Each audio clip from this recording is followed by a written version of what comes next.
그 이상으로 넘치게 하신다라고 하는 제목으로 함께 하나님의 말씀을 나누도록 하겠습니다. 인생을 마무리하는 우리의 순간 속에 얼마나 오래 살았는가라고 하는 것보다 더 중요한 것은 어떻게 살았는가입니다. 어떤 분은 인생이 무엇인가 라고 했을 때 이렇게 정의하셨습니다. 인생은 삶의 주인이신 하나님께서 당신의 뜻을 이루기 위해 우리에게 맡겨주신 시간의 길이다 라고 하셨어요. 삶의 주인이신 하나님께서 하나님의 뜻을 이루기 위해서 우리에게 맡겨주신 시간의 길이, 이것이 인생이다 라고 하셨습니다. 오늘을 사는 것 자체도 감사하죠. 하지만 오늘을 어떻게 살 것인가, 또 어떻게 살았는가를 살피며 사는 것은 대단히 중요합니다. 현대인은 참으로 바쁘죠. 현대인의 특징은 바쁨이라고 정의하기도 합니다. 그런데 바쁘고 해야 할 일이 많아서 그것을 해치우다시피 살아가는 인생이 있습니다.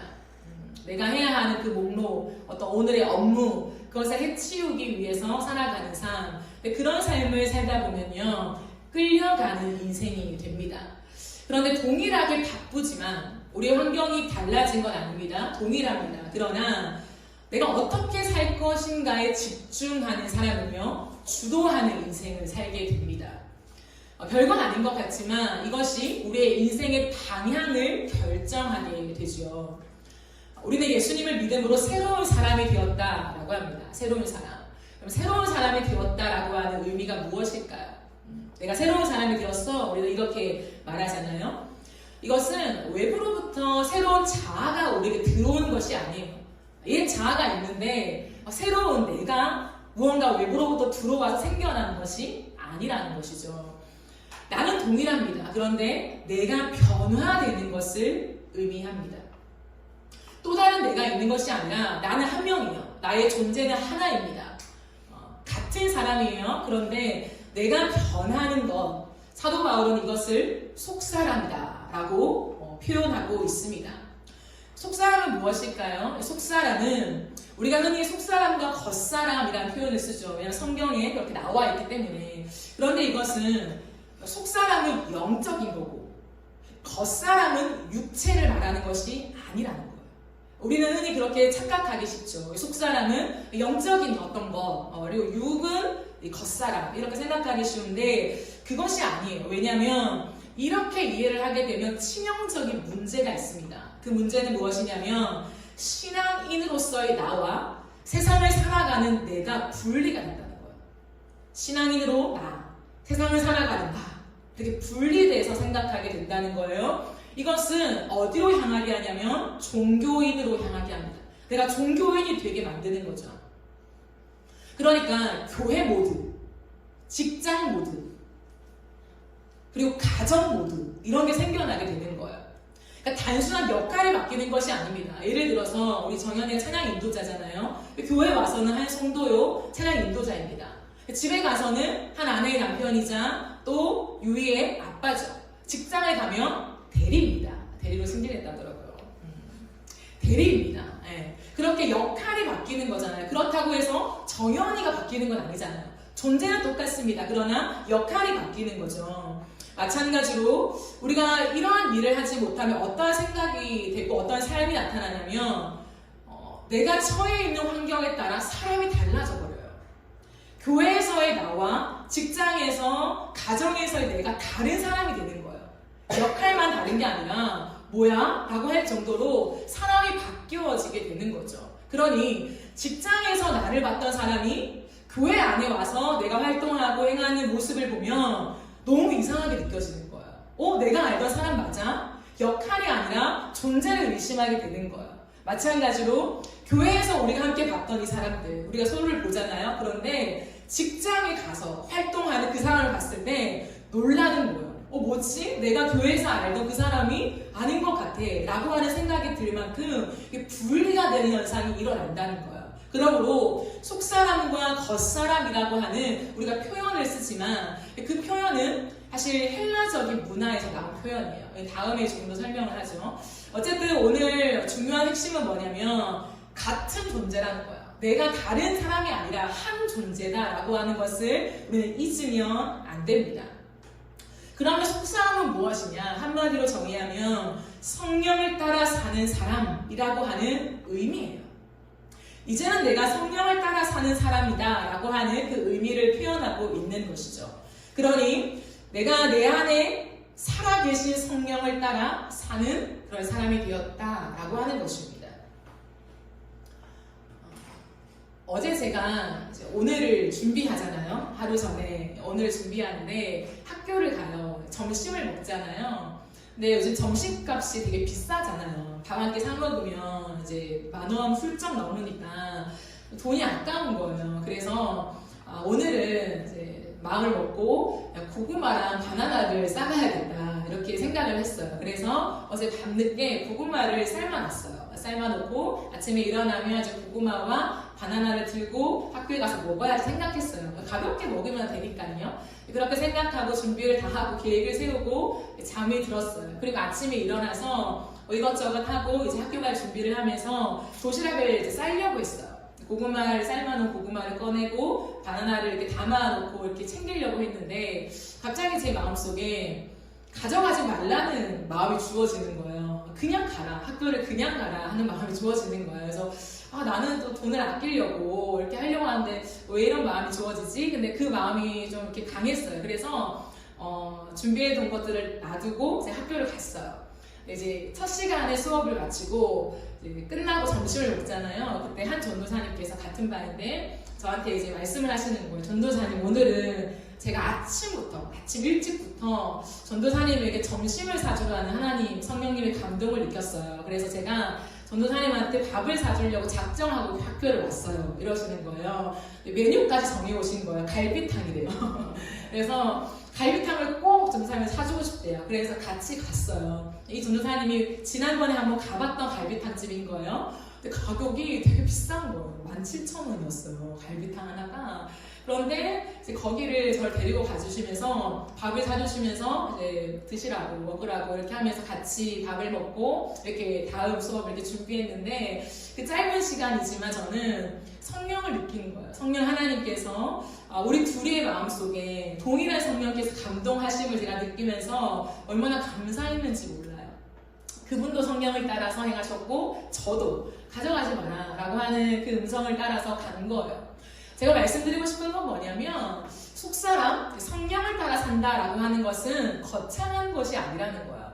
무언가 엄청난 미션을 성령께서 내 마음에 감동을 주셔서 내 삶을 뒤흔들 만큼 강력한 그러한 미션을 수행하는 것만은 아니에요. 물론 그럴 때도 있겠죠. 그러나 정말 소소한 우리의 일상 속에 성령님은 우리의 마음속에 살아계셔요.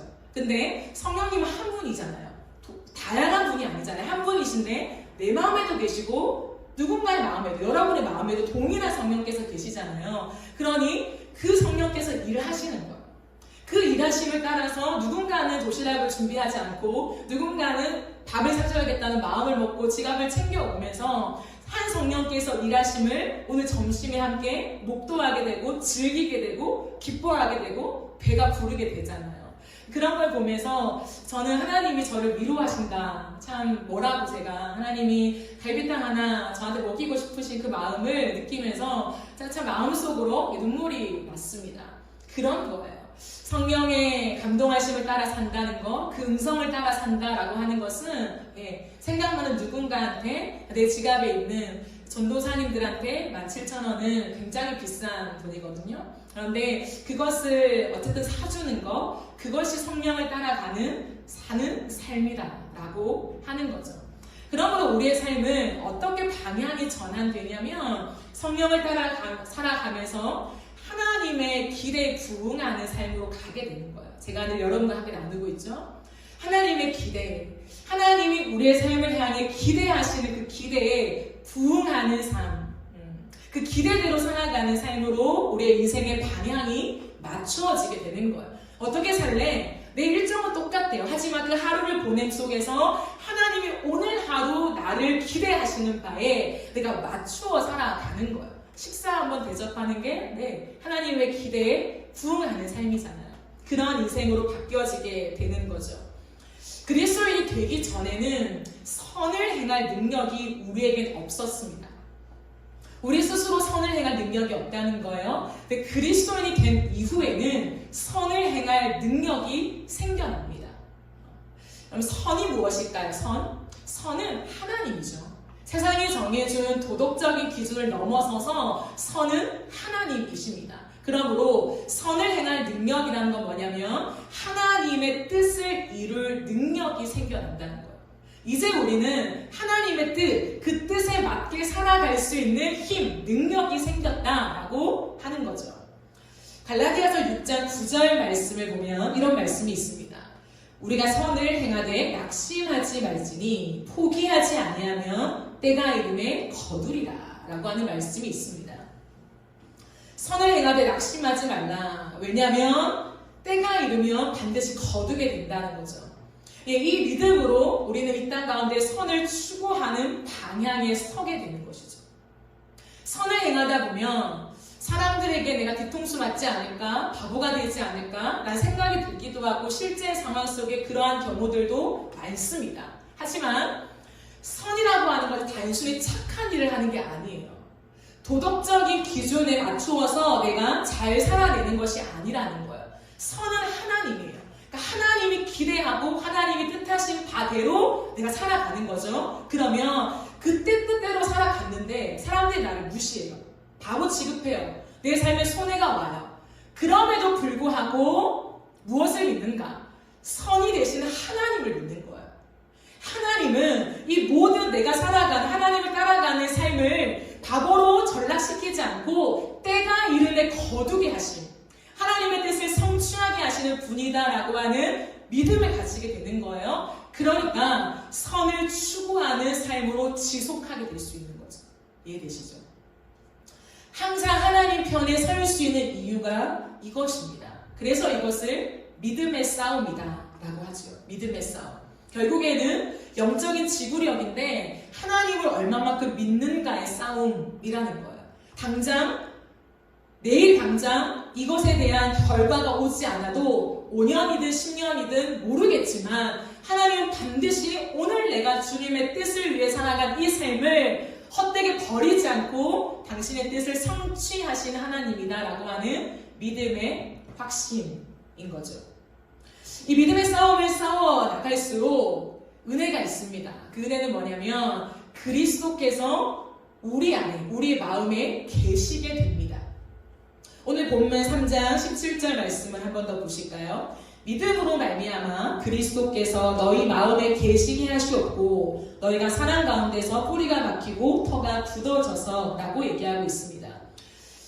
그리스도께서 너희 마음에 계시게 하라. 이 말씀이 무엇일까요, 여러분?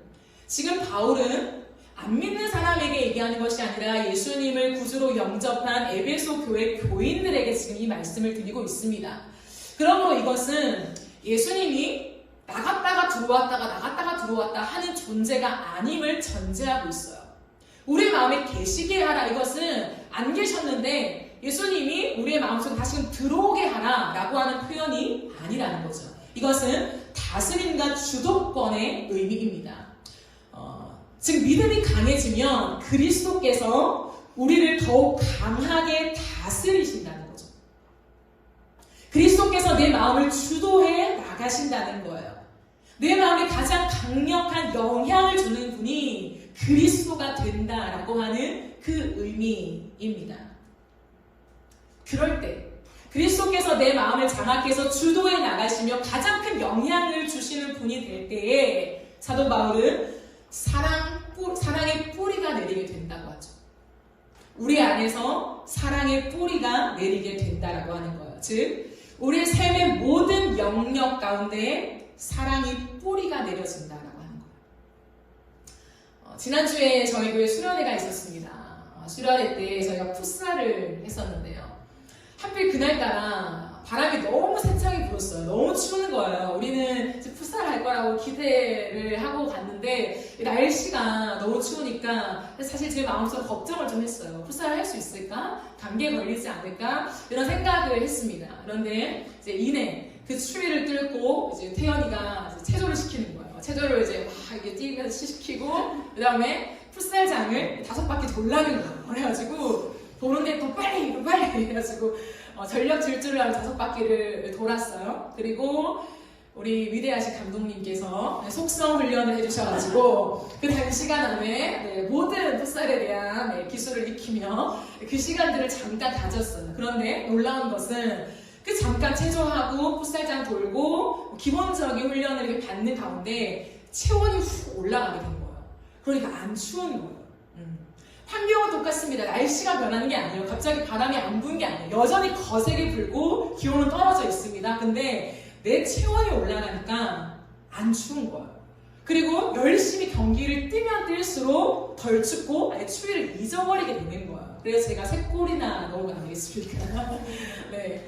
어쨌든 그게 중요한 게 아니라요. 네, 그걸 자랑하려고 한 게 아니라 anyway 제가 느낀 게 있습니다. 그게 뭐냐면 체온이 올라가면 추위에 견딜 힘이 생겨서 싸울 수 있는 것처럼 마찬가지로 영적인 온도가 올라가면 우리는 믿음의 싸움을 싸워낼 수 있다고 하는 거예요. 물론 환경이 중요하죠. 환경이 너무 어려워. 세상에 나아가서 믿음으로 승리하는 것이 만만치 않아. 거센 파도와 같은, 바람과 같은 그런 환경이 맞습니다. 하지만 영적인 온도가 올라가면 믿음의 싸움을 싸워낼 힘이 생긴다고 하는 거예요. 그런데 영적인 온도가 올라간다라고 하는 의미가 무엇일까? 영적인 온도가 올라간다? 성령의 충만을 받으면 뭐가 어떤 게이지가 올라간다는 거야? 질문할 수 있잖아요. 영적인 온도가 올라간다는 건 뭐냐면 내 사랑의 온도가 뜨거워진다는 거야. 사도가 아우리스는 계속 강조하고 있는 그 사랑의 뿌리를 내리는 그것이 더 강력해진다라고 하는 거야. 여러분, 온도가 높으면 높을수록 차가운 것을 녹일 수 있습니다. 온도가 낮은 상태에서 차가운 물이 들어오면요, 둘 다 미지근해지죠? 근데 한 물이 펄펄 끓고 있어요. 계속 끓고 있습니다. 근데 끓는 물에 찬물을 집어넣잖아요? 그럼 어떤 현상이 일어납니까? 그 순간은 무언가 완화가 되지만 이내 그 찬물이 뜨거운 물로 변하죠. 얼음을 왕창 집어넣어도 물이 계속 펄펄 끓고 있으면요, 그렇게 덩어리였던 얼음조차도 물이 되고 펄펄 끓는 물로 바뀌어지게 된다라고 하는 거예요. 이것이 일반적인 원리입니다. 어떤 원리냐면 끌려다니는 인생이 아니라 주도하는 인생이 되는 비결이라고 하는 거예요. 우리는 항상 환경을 얘기합니다. 환경이 중요하지 않은 건 아니에요. 그러나 내 마음에 사랑이 펄펄 끓고 있으면 어떤 상황 속에서도 내가 주도하는 인생을 살아갈 수 있게 된다라고 하는 거예요. 즉 이런 거죠. 내 마음에 사랑의 온도가 펄펄 끓어서 높은 온도가 된다면요, 차가운 사람의 반응을 받아들일 수 있어요.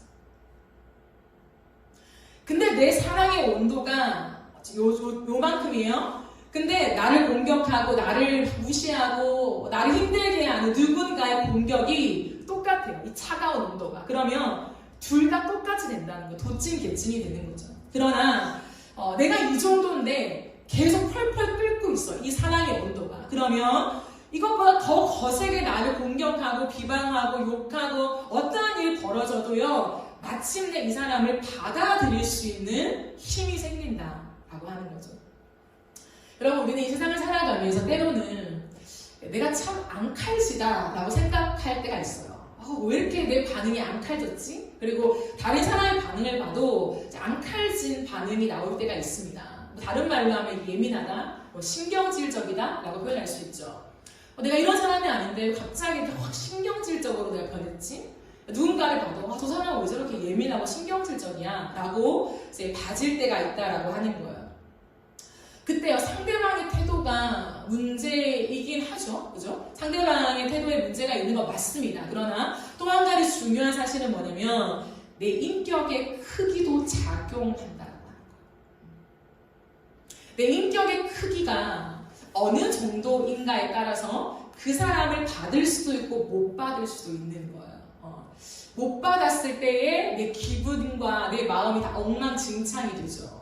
내가 멘탈이 나가고 내 마음이 무너지고 와장창 깨지는 경험들을 우리는 하게 된다라고 하는 거예요. 그런데 성령으로 속사람이 강해지고 그리스도께서 우리의 마음속에 주도권을 가지시면 그리스도의 넘치는 사랑을 알게 된다고 해요. 우리는 지식으로 하나님의 사랑을 많이 이해하죠. 그것이 나쁜 건 아닙니다. 지식적으로 하나님의 사랑이 무엇인가, 십자가를 이어준 사랑, 나를 죽기까지 사랑하신 사랑, 여러 가지 지식으로 우리는 하나님의 사랑을 이해하고 받아들이지요. 그런데 오늘 사도 바울이 기도 속에 말하는 이 사랑이라고 하는 건 뭐냐면 하나님을 아는 것, 그 사랑을 아는 것은 지식에 넘치는 훨씬 더 깊은 차원이라는 거예요. 지식을 초월하는 사랑이라고 합니다. 사랑을 물리적으로 또 수치로 측정할 수는 없습니다. 사랑이라고 하는 것은 하나님의 사랑은 특별히 무한하기 때문에 그 어떤 것과도 비교할 수 없어요. 그때 우리가 나눔할 때 한 성도가 그런 말을 했습니다. 하나님의 사랑은 부모의 사랑과도 비할 수 없고 연인과의 사랑에도 비교할 수 없다라고 했어요. 정확한 말입니다. 하나님의 사랑은 비교할 수 없는 사랑이라고 해요. 하나님만 가지는 우리가 근접할 수 없는 사랑이 맞습니다. 그게 독특한 하나님의 사랑인 거죠. 그런데 그 사랑을 우리로 하여금 깨달아 가게 하신다는 거예요. 근접할 수 없는 사랑이기 때문에 전혀 모르는 것이 아니라 그 사랑이 대체 어느 정도 큰 거야 라고 조금씩 더 알아가게 된다라고 하는 거예요. 네, 이 사랑을 깨닫는다라고 하는 것은 책상 앞에 앉아서 지식으로 알 수 있는 것은 아닙니다. 책을 통해서 알 수 있고 깨달을 수 있는 것은 아니라고 하는 거예요. 이런 거예요, 여러분. 제가 앞서 말한 내가 앙칼질 수도 있고 누군가가 앙칼질 수 있잖아요. 그런 상황을 우리는 세상 속에 많이 만납니다. 살아가면서. 저 사람 뭐야? 왜 나를 이렇게 힘들게 하지? 어떻게 저렇게 반응하고 말할 수 있어? 참 말 못듣게 한다. 아니면 나한테 어떻게 저렇게 대우할 수 있어? 너무 무례한 거 아니야? 수없이 많은 경우들이 우리의 삶에 있잖아요. 그죠? 그럴 때 화가 나요. 내 마음속에 이해가 안 되죠. 그런데 이런 거예요. 하나님이 우리를 사랑하시고 그리스도의 사랑을 깨달으면 화가 안 나야죠. 다 받아들여야죠. 그 의미가 아니라는 거예요. 잘 들으세요. 그리스도의 사랑을 깨닫고 내가 그리스도의 사랑을 안다라고 했을 때, 그렇게 살아간다고 했을 때 누군가가 나한테 무례하게 대우하고 저런 스탠스는 취하면 안 되는 건데 정말 나쁜 스탠스를 지금 취하고 있네? 이렇게 들리고 보여질 때가 있거든요. 그럴 때 화도 내면 안 되고 마음이 편안해야 돼. 그리스도인들은 그게 믿음이지. 어떻게 화를 낼 수 있어? 어떻게 그 사람이랑 똑같이 반응할 수 있어? 여러분, 이것이 믿음이라고 성경은 가르치지 않아요. 우리에게는 감정이 있습니다. 우리는 사람이라는 거예요. 그리스도인이 됐다는 것은 제가 아까 말한 또 다른 어떤 신비한 자아가 들어와서 어떠한 무례한 일을 당해도 화가 나지 않고 두렵지도 않고 배가 고프지도 않고 그러한 뭔가 로봇 같은 사람이 되는 것이 아니라는 거예요. 동일하게 나는 나예요. 여러 환경 속에 화가 나고 짜증도 나고 이건 아니잖아? 많은 생각이 들긴 한다라고 하는 거예요. 그런데 중요한 건 뭐냐면 그런 상황 속에서 하나님의 사랑을 대입하면서 보게 되는 거예요. 즉, 저 사람 정말 무례하네? 이건 아니지. 어떻게 내가 한 선의를 저렇게 되갚아? 라고 했던 그 모습에 화가 난 내 모습을 보면서 하나님 앞에서 내가 그것보다 훨씬 더 심각한 사람임을 깨닫게 되는 거예요. 내가 화가 나잖아요. 너무 열받잖아요. 그런데 그 모습보다 더한 행동을 내가 하나님 앞에 하고 있었다는 거예요. 그걸 깨닫게 됩니다. 그걸 깨닫게 되면서 우리 안에서 하나님의 사랑을 묵상하다 보면 이런 생각이 들어요. 대체 하나님은 어떤 분일까? 대체 하나님은 어떤 분이시길래 내가 하나님을 향해 이토록 무례하게 행동했는데도 불구하고 하나님은 나를 참으실까? 아니, 참는 정도가 아니라 나를 안아주실까? 아니면 다시금 나에게 와도 돼 라고 하나님이 환영하실까? 도대체 말도 안 되는 그 사랑의 깊이는 무엇일까? 저 사랑은 대체 무엇이라 설명할 수 있을까? 로 가게 되는 거예요. 그러면서 그 하나님의 사랑 안으로 성큼성큼 들어가게 되는 거예요. 완전히 다 알 수 없습니다. 그러나 그 놀랍고 정말 측량할 수 없는 그 사랑 안으로 우리가 깊이 들어가면서 그 사랑을 마주하게 되는 일들이 일어나게 되는 거예요. 세상을 살아가다 보면 이익관계가 있죠. 우리는 이렇게 자본주의 사회를 살아가기 때문에 돈 문제가 굉장히 중요합니다. 그러면 나에게 손해를 끼치는 사람, 그리고 내가 무언가를 하는 것도 굉장히 중요하잖아요. 그죠? 그런 상황 속에 놓이면서 우리는요, 이런 생각을 합니다. 계산하게 되죠. 내가 얼마만큼 이렇게 했는데, 어떻게 나의 모든 것들을 그렇게 다 엎어버리게 할 수 있나. 우리의 인생을 살아가면서 우리가 회사에서 또는 어떠한 학교가 될 수도 있고, 인간관계 속에 충분히 그러한 일들이 비일비재하죠. 비일비재합니다.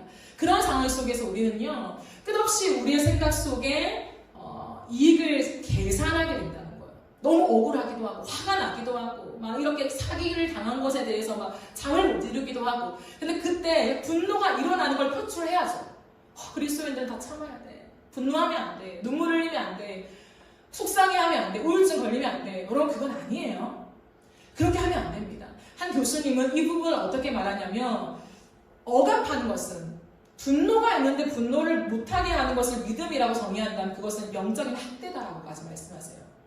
우리는 인격이라는 거예요. 그리스도인이 되었다고 해서 화도 안 나고 두렵지도 않고 모든 게 다 기쁘고 그렇지 않다라고 하는 거예요. 우리 안에 여전한 분노가 있고 잠도 못 이루고 어떻게 할까 씨름들이 분명히 있다라고 하는 것. 그런데 그걸로 끝나는 것이 아니라 그 속에서 우리는 내가 하나님과의 관계 속에 끝없이 계산하면서 내 이익만 뽑아내고 있는 내 모습을 보게 되는 거예요. 내가 정말 이건 아니지 않아? 어떻게 이런 행동을 할 수 있어? 라고 하는 그 행동이 우리 안에 있거든요. 하나님을 향해서는. 다른 사람을 향해서는 젠틀하게 태도할지 모르겠지만 하나님을 향해서는 우리가 반드시 있어요. 하나님 앞에서 하나님의 무한하신 사랑으로 베풀어 주실 때 우리는 항상 계산하죠. 그냥 어떻게 하실까? 얼마큼 채워주실까? 왜 안 채워주시지? 하나님이 어떻게 이런 분이 될 수가 있어? 우리는 끝없이 하나님을 향해 계산하는 거예요. 그런데 하나님은 그런 내 모습을 다 아심에도 불구하고 계수하지 않아요. 내가 몇 월 며칠에 너한테 이렇게 베풀어줬지, 몇 월 며칠에 내가 이런 기적을 베풀어줬지, 너의 인생을 살렸지, 너의 가정 속에 이런 일들을 행했지, 너의 앞길을 이렇게 풀어주었지, 하나님 리스트를 쫙 내면요, 왜 할 말이 없어요. 그렇지 않아요? 근데 하나님은 단 한 번도 우리 인생 속에 그래? 그럼 한번 계산해보자. 너의 인생 속에 내가 신실하지 않다고? 너가 그렇게 계수하고 싶다고? 그래, 앉아봐라. 브리핑 하시면서 너의 인생 속에 내가 지금까지 너를 태어나게 하면서까지 내가 너에게 베푼 이 사랑이 얼마나 큰지, 얼마나 디테일한지, 얼마나 어마어마한 가지수인지 보아요. 하나하나 브리핑 한 적이 단 한 번도 없다는 거예요. 하나님은 오히려 당신이 우리에게 행하신 모든 일들을 기억하지 않는다라고 해요. 내가 너에게 베풀어준 그 사랑, 너를 용서한 그 모든 상황과 환경을 나는 기억하지 않아. 오늘 새롭게 너를 환대한다. 오늘 새롭게 나는 내 생명을 다 바쳐서 동일하게 너의 인생에 내 사랑을 쏟아 놓을 것이다 라고 말씀하세요. 그리고 너무 중요한 한 가지는 뭐냐면 난 오늘도 너를 원한다 라고 하는 거예요. 그렇게 이기적이고 하나님 향해 계산하고 이 정도 하면 될까? 조금 더? 조금만 더? 이제 그 이상은 안 돼. 항상 계산하고 있는 내 모습을 다 아심에도 불구하고 항상 당해주시면서 하나님 오늘도 동일하게 새롭게 말씀하시는 게 뭐냐면 나는 너를 원해. 난 너가 필요해. 난 너와 함께 있고 싶단다 라고 말씀하시는 거예요. 그걸 본다면요, 제가 말씀드리고 싶은 건 이거예요. 그리스도로 이 땅을 살아가는 삶, 손해보죠. 바보 같죠? 당하죠? 너무 억울하고 분노가 치밀어 오는 인생이 더 많아질 거예요. 더 많아지지만 마이너스 인생이 아니라는 거예요. 우리는 그것을 마이너스라고 생각해요. 내 것 중에 계속 마이너스. 하나님을 믿는다는 건 마이너스 인생인가? 마음도 탈진되고 내 모든 감정도 다 배제하고 감정 없는 사람처럼 헤헤거리고 괜찮아요? 이렇게 하는 것이 그리스도인인가? 그렇지 않아요. 하나님은 그 어떤 곳에서도 나는 그러한 그리스도인으로 부르지 않았다. 불렀다는 말이 없어요. 부르지 않았다는 거죠. 그렇다면 마이너스 인생이 아니라 플러스 인생인 거예요. 그 상황에 들어갔기 때문에 그 억울함, 내 감정을 고스란히 느끼는 거예요. 이건 아니지 않아? 어떻게 이렇게 인생을 살아갈 수 있어? 이거는 무례한 거지. 이거는 배우가 아닌 거지. 어떻게 인격을 이렇게 배우해?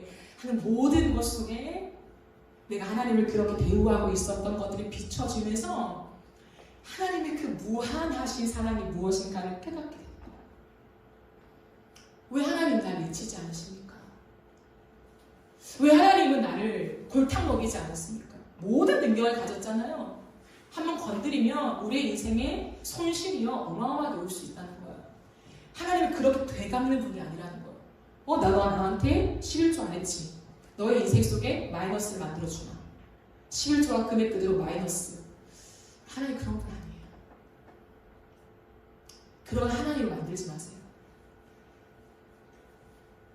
내가 하나님 앞에 경건 생활 이만큼 못했어요. 주의 성수를 빼먹었어요. 그럼 하나님 우리의 인생 속에 중요한 무엇인가를 건드려. 그런 하나님 아니에요. 그런 하나님으로 만들어 가지 맙시다, 여러분. 우리 하나님의 사랑 그런 사랑이 아니에요. 특훈으로 하나님이 정말 우리의 가시오로 보여줄 때 일시적으로 단편적으로 그러한 일들이 일어날 수는 있습니다. 하나님 그렇게 역사하시기도 합니다. 그러나 일반적이지 않아요. 하나님이 우리의 인생을 그렇게 다루시지 않습니다. 하나님은 항상 우리에게 뭐라고 하냐면 우리가 잘못한 것 너희의 죄가를 동이 서에서 먼 것처럼 내가 옮겨놓는다고 말씀하셨어요. 기억하지 않으마. 다시금 나에게 나와라. 하나님 그렇게 하시는 분이지 우리의 인생에 우리가 하는 것처럼 마이너스 그렇게 만드시는 분이 아니라는 거예요. 이해하셨죠? 그 하나님의 사랑을 알아가야 되는 거예요. 아프죠? 아픈 것을 약화시키는 건 아닙니다. 억울함을 약화시키는 게 절대 아니에요. 억울하죠? 그러나 그 밑바닥까지 치밀어 오르는 그 억울함 속에서 나를 참아주시는 하나님의 사랑이 얼마나 큰지를 깨닫게 되는 그 은혜가 주어진다는 거예요. 그러니 속사람이 더 강해진다는 거예요. 하나님을 향해 그 사랑, 나를 원하시는 그 사랑이 뭘까? 도대체 어떤 사랑이길래 이게 가능한 거야? 라고 하면서 다 알 수 없지만 그 사랑 안에 더 깊이 우리가 들어가면서 지식으로 배우는 사랑이 아니라 교회에서 그냥 성경 공부로 그냥 배우는 사랑이 아니라 내 일상 속에 내 가슴으로 내 인생을 다해서 배워가는 하나님의 사랑을 알게 된다라고 하는 거예요. 그래서 바울은 그것을 지식에 넘치는 사랑이라 표현하였으며 너비와 길이와 높이와 깊이가 어떠한지를 깨달아 아는 은혜를 구하며 기도했던 거예요. 18절부터 19절까지의 말씀을 한 번 더 보실까요?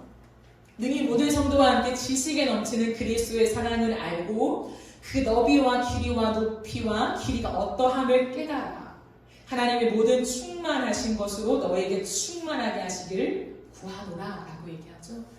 여기서 너비와 길이와 높이와 깊이라고 하는 건 뭐냐면 그리스도의 사랑이 전방위적이다라고 하는 것을 나타내는 수사학적인 표현입니다. 그 그리스도의 사랑이 얼마나 이 방향이 많은지를 설명하는 거예요. 마치 무지개를 7가지 색깔로 설명하는 것처럼 7가지는 아니잖아요. 얼마나 다양한 색깔이 그 채도가 있습니까? 사람이 다 셀 수 없는 것입니다. 그러나 우리는 빨주노초 파란보로 정리할 뿐이죠. 그 안에 각양각색의 인간의 언어로 다 담을 수 없는 수만 가지의 색깔이 들어있는 거예요. 하나님의 사랑이 이와 같다라고 하는 거예요. 하나님의 사랑을 무엇이라 표현할 수 있을까? 표현할 수가 없다는 거예요. 그러니까 하나님의 사랑, 그 너비와 길이와 높이와 깊이가 어떠한지를 우리 평생에 깨달아 아는 은혜를 하나님 우리에게 에베소 교인들에게 주십시오라고 사도 바울이 기도하고 있는 거죠. 존 스토트 목사님이라는 분이 계십니다. 그 목사님은 이 그리스도의 사랑, 전방위적인 그리스도의 사랑을 이렇게 글로 표현하셨더라고요. 그리스도의 사랑이 모든 인류를 포함할 정도로 충분히 넓고 영원토록 계속될 만큼 충분히 길고 가장 타락한 극심한 죄인에게까지 이룰 수 있을 정도로 충분히 깊고 그 타락한 죄인을 하늘의 위치까지 올릴 수 있을 정도로 충분히 높다라고 표현하셨어요. 기가 막힌 표현인 것 같아요. 저는. 그 너비와 길이와 깊이와 높이를 측량할 수 없지만 너무 크니까 얼마나 많이 고민을 하셨겠어요? 그것을 이 한 문장으로 설명하고 있는 글을 보면서 와, 대단하다 라는 생각을 했습니다. 그래요. 우리의 인생 속에 아프고 힘들고 누군가를 참아내는 시간이 만만치 않지만 그 시간들을 통과하면서 반드시 기억하십시오, 여러분. 그리스도의 사랑의 전방위적인 그 은혜를 맛보는 반전을 주십니다. 하나님은 절대 우리에게 이 악물고 참아, 그리스도는 세상 속에 이 악물고 참는 존재라고 말씀하시지 않아요. 여러분. 분노하는 상황이 없기를 기대하시고 우리의 인생을 지도하시지만 그럴 수 없는 죄악 가운데 있는 이 땅인지라 인간의 모난 부분들이 막 드러나요. 직장에 가도 나를 밟고 올라가고 끝없는 이러한 분위기가 연출된다라고 하는 거예요. 그런데 하나님은 반전의 은혜를 주신다는 거예요. 그 안에서 주님의 그 사랑의 너비와 길이와 깊이와 높이가 어떠함을 끝없이 깨달아 가게 하십니다. 왜냐하면 더 큰 은혜가 있어요. 그리고 우리 하나님은 이런 분이거든요. 여기까지만 해도 어마어마한 거잖아요. 내가 하나님의 사랑을 이렇게 알아간다? 근데 그 하나님의 사랑을 알아가면서 그 전방위적인 하나님의 은혜, 사랑을 알아가면서 하나님의 충만하신 것으로 우리를 충만하게 하신다. 왜 그리스도의 사랑을 이토록 알아야 되나? 어차피 다 모를 사랑. 어차피 우리의 인간으로는 이해할 수도 없고 다 경험할 수도 없고 우리가 그렇게 살아낼 수도 없어요. 완벽하게. 그런데 왜 하나님은 그 넓은 사랑을 내 혹독한 인생 속에 경험하게 하시고 알게 하시는가라고 했을 때 그 사랑을 그렇게 알면 알수록 하나님의 충만하신 것을 우리를 충만하게 하신대요. 그럼 이것이 가능할까요? 사도 바울이 기도하고 있잖아요. 사도 바울이니까 사도 바울처럼 거룩하고 정말 한결같이 주님을 따라가는 사람이니까 뭐 충만함? 이럴 수도 있겠지 라고 생각하십니까? 그렇지 않아요.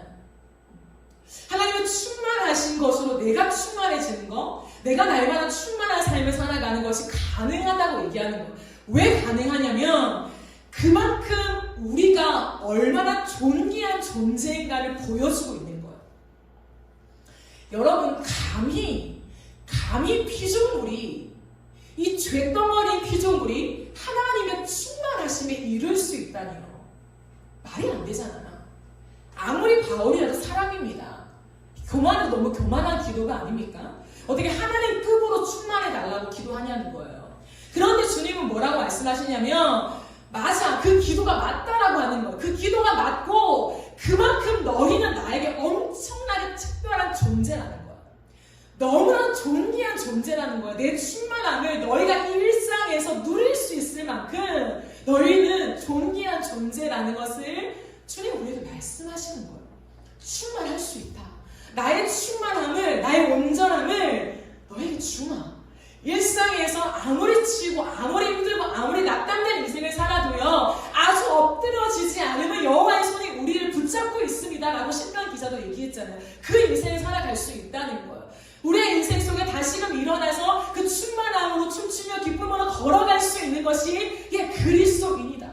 그리스도인이 그렇게 살아가는 것이다 라고 주님 우리에게 말씀하고 있다는 거예요. 저 높은 차원의 삶이 아니라는 거예요. 바울이어야만, 대단한 목사님들이어야만, 대단한 선교사님들이어야만 충만을 경험할 수 있는 것이 아니라 교회의 모든 그리스도인들이 동일하게 경험할 수 있는 것이 하나님의 충만함이다라고 주님 말씀하십니다. 왜? 그걸 위해 디자인하셨으니까. 우리의 인생은 원래 그걸 위해 디자인하셨어요. 하나님과 버금갈 수조차 없는 너무나 초라한 인간이지만 주님은 우리의 인생을 높이 들어서 아니, 너희는 초라하지 않아. 나와 함께 모든 걸 누릴 수 있는 내 거룩이 너의 거룩이 될 것이고 내 온전함이 너의 온전함이 될 것이고 내 충만함이 너의 충만함이 될 것이야 라고 디자인하셨다라고 하는 거예요. 그걸 누가 믿냐는 거예요. 우리는 항상 난 부족하고 난 죄인이고 난 그렇게 할 수 없어. 주님 그러지 말라는 거예요. 내가 언제 너의 행위를 보고 그렇게 했냐. 너의 존재 자체가 충만을 경험하는 인생이다라고 지금 다시 한번 우리에게 말씀하시며 그 삶을 살아라. 왜 못 사냐. 내가 이미 너희를 그렇게 디자인했는데 왜 너희는 나는 그렇게 못 살아요 하니 충만함을 어떻게 경험해요? 그러지 말라는 거죠.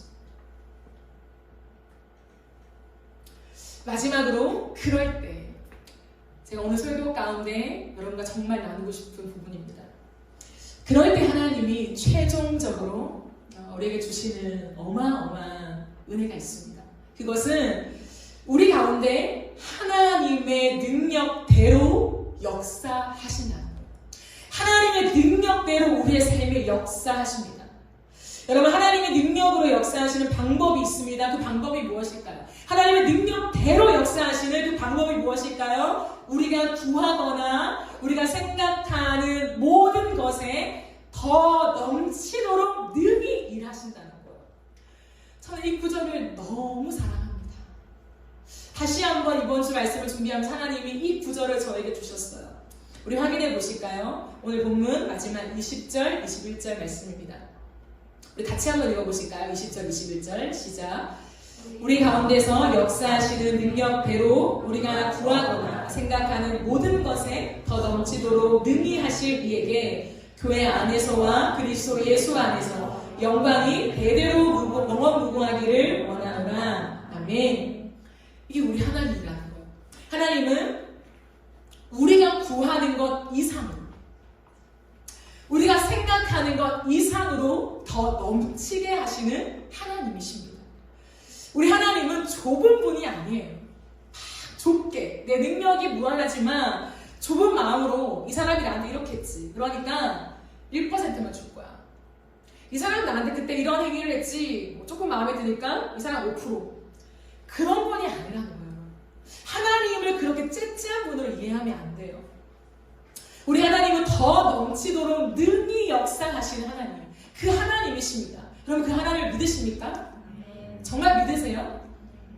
안 믿으십니까? 우리의 인생에 어려운 건 뭐냐면, 그렇다면, 그래, 좋습니다. 하나님이 우리의 인생 속에 우리가 생각하는 것, 기도하는 것, 그 이상으로 넘치도록 능히 하시는 하나님이시라면 왜 내 인생에는 그 하나님의 넘치는 역사가 나타나지 않습니까? 크리스천이죠. 그러니까 우리가 정말 가슴에서부터 아멘, 맞습니다. 하나님은 더 넘치도록 능히 하시는 하나님이십니다라고 하는 터져 나오는 고백이 되지 않는 거죠. 왜 그럴까요? 우리 인생에 왜 하나님은 이처럼 놀라우신 전지전능하시며, 여러분 기도를 하잖아요. 우리가 기도한 것 이상으로, 때로는 기도하지 않는 것까지 하나님이 넘치도록 채워주신대요. 물론 어떤 분들은 하나하나 세밀하게 우리가 기도해서 구체적인 것을 구해야 하나님이 구체적으로 응답하신다, 추상적으로 기도하면 추상적으로 대답하신다라고 말씀하시지만 어떤 맥락에서 그 말씀을 하셨겠죠. 그러나 그렇지만은 않습니다. 하나님은 항상 우리가 구하는 것 이상으로, 때로는 구하지 않은 것까지도, 너희가 무엇을 먹든지 마시든지 걱정하지 마라, 구하지 마라. 그 이방인들이 구하는 거다고까지 말씀하셨잖아요. 구하지 않는 것도 우리의 필요를 따라 하나님 주신다라고 하는 거예요. 그런데 왜 우리의 인생이 경험되지 않을까요? 그것은 우리가 여전히 내 인생을 내 욕심으로 채우려고 하기 때문이에요. 여전히 내 인생을 내 욕심으로 채우려고 하기 때문에. 하나님이 일하셔서 오직 하나님의 영광만이 드러나셔야 하는데, 우리는 하나님의 일하심을 통해 내 영광을 드러내기를 원하기 때문이에요. 하나님의 엄청난 역사와 넘치게 하시는 이 놀라운 영광을 통해서 내 영광을 드러내기를 여전히 기대하고 원하고 있기 때문에 좀처럼 이런 현상이 나타나지 않습니다. 왜요? 하나님 우리의 의도를 알까? 너 나쁜 의도를 가졌어? 그것만은 아니에요. 왜냐하면 하나님이 우리를 너무 사랑하시기 때문에 그대로 놔두실 수가 없어서 그런 거야. 하나님의 풍성함 넘치는 역사가 내 인생에 주어지지 않으면 하나님이 째째하거나 내 인생에 일하시지 않는 것이 아니라 내 욕심이 하나님의 일하심을 막고 있기 때문이라는 거예요. 왜냐하면 그럼에도 불구하고 내 인생에 넘치게 하시는 복을 주셔서 하나님의 일하신 것들을 가지고 내 영광을 챙기는 인생이 될 때에 그 인생은 한마디로 정의하면 망하는 인생이에요. 돈을 가졌어요. 명예를 가졌습니다. 끝없이 승진해서 그 지위를 가졌습니다. 모든 걸 가졌어요. 내가 원하는 모든 걸 가졌습니다. 근데 하나님을 잃어버리는데 여러분 그래도 원하시겠습니까? 하나님이 일하심의 역사를 가지고 내 돈을 취하고 내 이익으로 기뻐하고 내 명예, 내 지위를 취한다면 그게 몇 %이건 간에 그것을 취하는 인생으로 지속하게 된다면 그 인생 속에 하나님과의 친밀한 관계는 없어요. 그러므로 하나님 우리에게 가장 좋은 걸 주고 싶은 거예요. 그건 돈입니까? 하나님입니까? 예를 들어 둘 중에 하나를 선택하라면 명예입니까? 하나님입니까? 내 인생의 안정감입니까? 하나님입니까? 하나님 우리의 인생 속에 모든 걸 다 아신다는 거예요. 그러므로 번성케 해서 잘나가게 해서 겉으로는 하나님의 영광입니다. 하나님이 일하셨습니다 라고 하지만 우리 안에서 내 영광을 챙기고 있는 내 안에서는 하나님을 온전히 머무실 수가 없는 거예요. 그 음성을 따라 살아가는 삶이요? 네, 불가능합니다. 그러므로 하나님이 안 주시는 거예요. 여전히 욕심으로 챙기고 있기 때문에. 또 한 가지가 있습니다. 그 한 가지는 무엇이냐면 하나님을 다른 여타 종교의 신처럼 생각하기 때문이에요. 이런 것입니다. 내가 기도했더니 내가 이렇게 헌금했더니 하나님이 나에게 이런 복을 주셨어요. 이런 물질의 복을 주셨습니다. 를 만들어내는 거예요. 이것은 다른 종교를 믿는 사람들과 크게 다를 바가 없습니다. 내가 기도를 했더니 내가 하나님 앞에 이런 걸 했더니 내가 헌금을 했더니 하나님 나에게 이런 물질의 복을 주셨어요. 이 문장을 우리의 인생 속에 만들면 안 돼요. 그럼 하나님을 다른 신으로 전락시키는 것입니다. 그래서 하나님은 하나님의 명예를 위해서 우리에게 안 주시는 것도 있어요. 우리가 망하지 않기 위해 주시는, 제가 처음 말한 그 부분도 있지만 하나님이 하나님 되심. 나는 여타 다른 신처럼 그런 거래 관계가 아니야. 기도했으니 며칠을 엎드려서 기도했더니 하나님이 주시고, 내가 무언가를 했더니 조건부를 걸어서 그러니 하나님이 나에게 이것들 챙겨주시고, 그 하나님이 아니라는 거야. 하나님의 명예가 떨어지는 거예요. 그것은. 그러니 나는 그 명예를 내가 지킨다. 하나님의 영광을 지키시는 분이거든요. 하나님의 영광 하나님 지키시는 거예요. 그러니 우리의 인생 속에 안 주시는 거예요. 그러므로 여러분 기억하셔야 됩니다. 나에게 하나님의 더 넘치는 역사가 주어지지 않는다고 해서 하나님의 역사를 축소시키거나 아니면 다른 사람에게는 그런 일을 하실 수 있지. 그러나 내 인생에는 하나님 그런 일을 하실 분이 아니야. 내 인생에는 그런 놀라운 일 없어도 되고 기대하지도 않고 괜찮습니다. 하나님 그거 아니에요. 하나님 능히 넘치게, 항상 우리의 인생 속에 능히 넘치게 역사하시는데 그렇게 내 인생에 하나님의 역사가 나타나지 않는다면, 꼭 물질의 복만 얘기하는 게 아니에요. 여러분, 내 인생 속에 충만하게 하시는 그 넘치는 복을 받지 못한다면 내 안에 하나님을 가로막고 있는 그 욕심이 자리 잡고 있지 않은가에 점검이 필요하다. 좀 정리를 하겠습니다. 분명한 것은 무엇이냐면 우리가 이제는 성령을 따르는 사람이 되었다라고 하는 거예요. 그러므로 종교의 행위에 머무르면 안 됩니다. 여러분, 우리는 이제 구약 시대가 아니라 신약 시대가 도래했다라고 얘기하잖아요. 그러니까 구약 성경의 어떤 율법을 우리가 약간 등한시 여기고, 10계명은 율법이 아님에도 불구하고 이제는 10계명을 잘 외우지도 않고 10계명을 가르치지도 않아요. 그것을 가르치는 뭔가 율법주의, 뭔가 또 보수적인, 옛날에 그런 어떤 전통으로 우리는 직결시켜서 구약의 많은 규율들을 우리는 지키지 않습니다. 그죠? 그런데 보십시오. 우리가 하나님을 믿는 부분에 대해서는 어떤 생각을 하게 되냐면 여전히 구약적인 사상에 머물러 있다는 거예요. 흥미롭죠? 우리는 구약의 전통과 율법과 어떤 규범들을 이건 이제 지나간 거고 그 개념, 의미만을 취해서 우리가 적용하면 돼 라고 생각하면서 그 모든 권위를 많이 떨어뜨려요. 그런데 실상 우리는 오늘을 살아가면서 구약의 생각에 사로잡혀 있다고요. 그게 무엇일까요? 성전에 모여서 교회당에 모여서 예배하는 시간은 신성한 시간. 이 시간은 하나님을 만나는 시간. 이 시간은 주님 앞에 무언가 절차에 따라서 엄숙하게 예배하는 시간. 물론 자유함이 있겠지만 그런데 이 자리를 떠나간 일상은 또 다른 공간, 또 다른 시간으로 이해하고 있다는 거예요. 그것 자체가 뭐냐면 구약의 사상이에요. 하나님 앞에 예루살렘 성전에 와서 그 전에 성막이었죠. 그 하나님 앞에 이 시간에 하나님을 예배하고 하나님 앞에 조금 더 거룩한 모습으로 가지고 와서 헌금도 드리고 제물도 드리고 하나님 앞에 그 절차에 따라서 엄숙하게 예배하는 것 그리고 이 시간을 떠나면요 자신의 삶 속에서는요 이 엄숙함이 없어요. 물론 유대인의 율법이 있었지만요 율법대로 지키지 않은 사람들이 많았잖아요. 엄청나게 죄책감을 느끼지 않았습니다. 오늘날 우리가 다시 한번 체크해봐야 되는 것은 무엇이냐면 율법에 맞아요. 규범과 율법의 어떤 조항들을 똑같이 지키지 않죠. 유대인들이 말했던 613가지를 우리는 지키지 않습니다. 의만을 취하는 게 맞아요. 그렇다면 우리의 사상과 우리의 사고와 생각 자체가 신약의 구원받은 백성으로 세팅이 되어야 한다는 거예요. 그건 뭐냐면 이 공적인 예배가 너무 중요하긴 하지만 여기와 우리의 일상이 분리되거나 달라지면 안 되고 동일시되어야 한다는 거예요.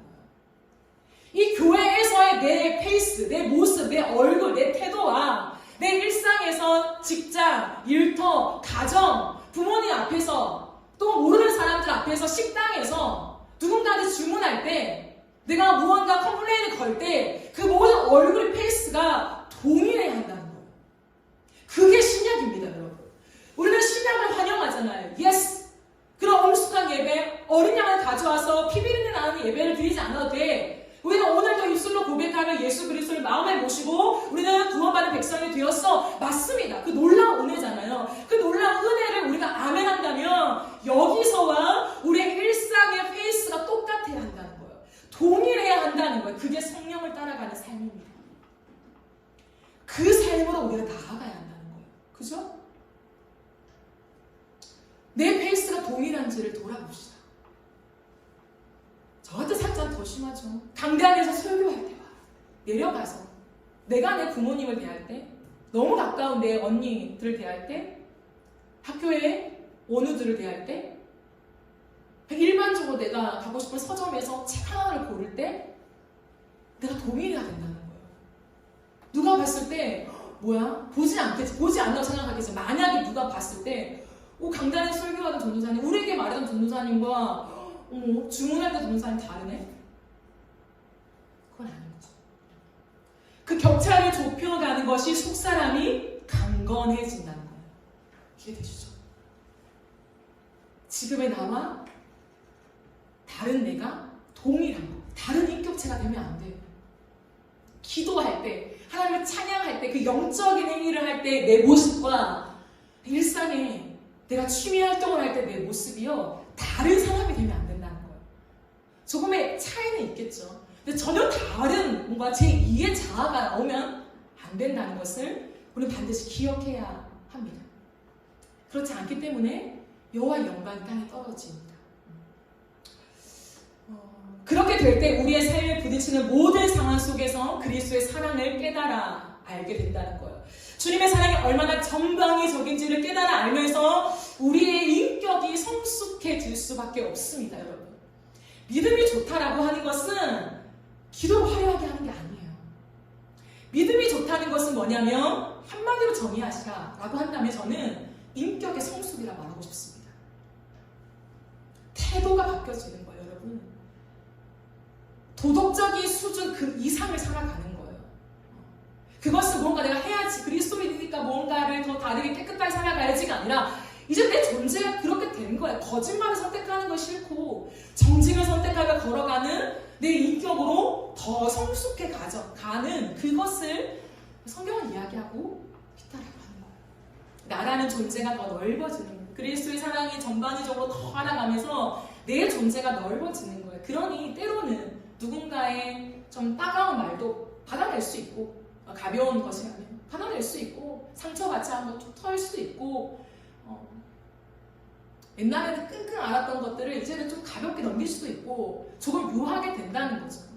그런 이해함이 우리 안에 있기를 바랍니다. 그러니 다른 사람을 품을 수 있고 세상을 품을 수 있는 거예요. 그러면 그런 우리의 인생에 하나님은 더 넘치도록 역사하십니다. 그 능력대로라고 했잖아요. 저는 이 말이 너무 좋아요. 하나님의 능력은 무한하잖아요. 무한대예요. 하나님의 능력은 끝이 없습니다. 근데 그 능력대로, 하나님의 능력대로 우리의 인생에 더 넘치도록 능히 하신다 라고 말씀하십니다. 그래서 무한한 능력을 베푸시면서 구하는 것 이상으로 채우시며 생각하는 것 이상으로 하나님은 우리의 길을 반드시 인도하십니다. 우리 하나님은 그런 분이세요. 그러니 하나님을 자꾸만 오해하게 만들지 말고 우리의 인생 속에 때로는 하나님을 오해하는 것들이 있다면 풀어드리는 인생이 됩시다. 우리 하나님 그런 분 아니야. 우리 하나님이 얼마나 충만한 사랑으로 우리를 사랑하시는데 그 사랑을 보여주고 소개하고 조금 하나님을 잘못 이미지화한 부분들을 우리가 밝혀내면서 우리의 인생에 그렇게 하나님이 얼마나 좋으신 분인지를 소개하는 인생이 되면 좋겠습니다. 저는 확신합니다. 우리가 열심히 살아야 되지만 깨끗하고 정직하고 열심히 살았는데도 그 부가 주어지지 않는다. 근데 그 부가 필요하다. 하나님은 어떠한 방법을 통해서도 채우십니다. 그게 우리 하나님이에요. 그게 우리 하나님입니다. 그 믿음을 가지고 사랑하는 여러분, 때로는 많이 울고 하나님 앞에서 많이 울어야 돼요. 억울한데 어디 가서 울 거야 내가. 하나님 앞에 나와서 기도 가운데 엉엉 울고 분노를 때로는 쏟아내고 하나님 너무 억울합니다라고 말하고 하나님 이건 내가 더 이상 못 넘어갈 거예요. 하나님 어떻게 하면 좋습니까? 하소연도 하고 하나님 앞에 기도와 찬송으로 붙잡는 거예요. 그럴 때 하나님이 내 마음을 치유하시고 상처를 싸매시고 그리고 다시금 그리스도의 사랑의 깊이를 깨달아 세상의 많은 사람들 앞에서 하나님의 능력이 얼마나 무한한지를 드러내는 그러한 놀라운 인생으로 저와 여러분을 삼아주시기를 간절히 바라고 소망합니다. 아멘. 우리 함께 찬양하고 기도하는 시간 가지겠습니다.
우리의 생각, 우리의 경험, 누군가의 말에 우리 하나님을 가두지 맙시다.